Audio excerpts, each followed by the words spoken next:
ગયા ત્યાંથી એક વિડીયો જાહેર કર્યો હતો અને એની આ સાબિતી અત્યારે આવી છે।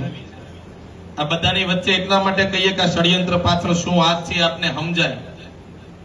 પુણા પોલીસ સ્ટેશનના જે પીએસઆઈ આપણા વિપક્ષ નેતા અને કોર્પોરેટર ઉપર હુમલો કર્યો, મુક્કા માર્યા અને જે આખી ઘટના બની એને લઈને આપણે કાયદાકીય માંગ કરીએ છીએ કે એફઆઈઆર થવી જોઈએ અને એની તપાસ થવી જોઈએ। જે દોષિત હોય એને નોકરીમાંથી સસ્પેન્ડ કરો જોઈએ, આપણી આવી કાયદાકીય માંગ છે। અત્યારે ભાજપના તમામ લોકો એ પીએસઆઈ ના જરા ખોલો તો એ પીએસઆઈ ના બચાવ માટે સોશિયલ મીડિયા કેમ્પેનિંગ ચાલુ કર્યું છે। મેં એટલે જ ગઈકાલે કીધું હતું કે ભાજપના એક મોટા નેતાની ભલામણથી આ બેન સુરતમાં લાગ્યા છે અને એના જ ઇશારે આપણી ઉપર માર મારવામાં આવ્યો છે। આ કનેક્શન અહીંયા બતાવે છે। સોશિયલ મીડિયામાં અત્યારે કેમ્પેન ચાલુ થઈ ગયું।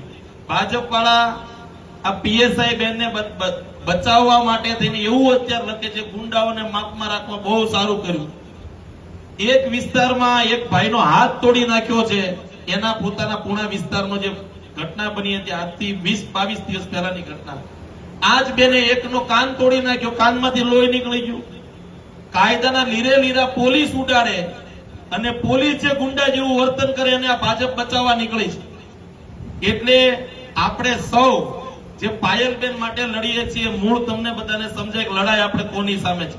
ભાજપે અત્યારે વચ્ચે પોલીસને ઘુસાડી છે, આપણે સતત સંઘર્ષ કરવો પડશે અને જે આપણે એક પછી એક સ્ટેપ જઈએ છીએ કાંઈ વાંધો નહીં, ભાજપ ભલે કેમ્પેનિંગ ચલાવે।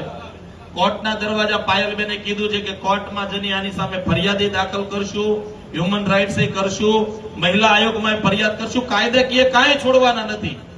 જે દિવસે ઉપરથી એક આદેશ છૂટશે, એક ઓર્ડર આવશે, ત્યારે આ કેમ્પેનિંગ કરવા વાળા બધા ઘરે ભાગી જશે અને દોષી થશે એની સામે કાયદાકીય એક્શન થશે। તો આ ભાજપના ઈશારે આખું આ થયેલું છે। લેટેસ્ટ હમણાં અપડેટ મળી એટલે આપ સૌની વચ્ચે વાત કરી કાર્યક્રમને આપ કન્ટિન્યુ કરશો।